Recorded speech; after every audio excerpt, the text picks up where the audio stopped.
আপনারা দেখছেন নিউজ 7 দিন বাংলা, আর আমি সঙ্গে অনুপ্রক্ষিত। আমরা সবসময় মানুষের কথাই বলি। আজ ষষ্ঠ দফার ভোট হচ্ছে দেশে। মোট 58টি আসনে ভোট গ্রহণ করা হবে। আজ শনিবার লোকসভা ভোটের ষষ্ঠ দফা ভোট গ্রহণ হতে চলেছে দেশের 7টি রাজ্য ও কেন্দ্রশাসিত অঞ্চলের মোট 58টি আসনে।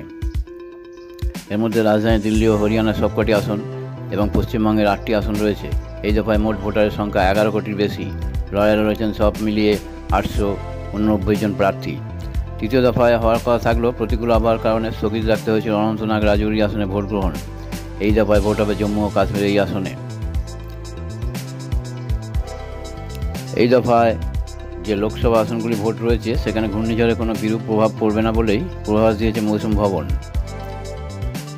কেননা কদিন ধরে রিমালের একটা পূর্বাভাস দিচ্ছে আবহাওয়া অফিস, তবে এ বিষয়ে এর বাড়তি কিছু জানানো হয়নি।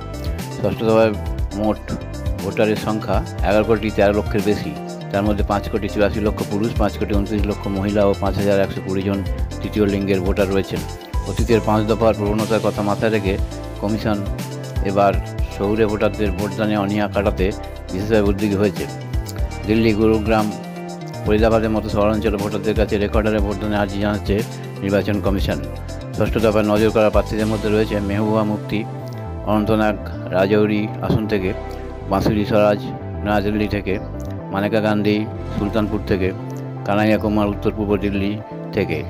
প্রথম 5 দফায় দেশের মোট 25টি রাজ্য ও কেন্দ্রশাসিত অঞ্চলের 428টি আসনে ভোট গ্রহণ ইতিমধ্যেই শেষ হয়ে গেছে। শনিবার ষষ্ঠ দফার ভোট গ্রহণ ঘিরে দেশজুড়ে রাজনৈতিক উত্তাপ চরমে। এরপর সপ্তম তথা শেষ দফায় 57টি আসনে ভোট গ্রহণ হবে আগামী 1 জুন। প্রতিবেদন নিউজ 7 দিন বাংলা।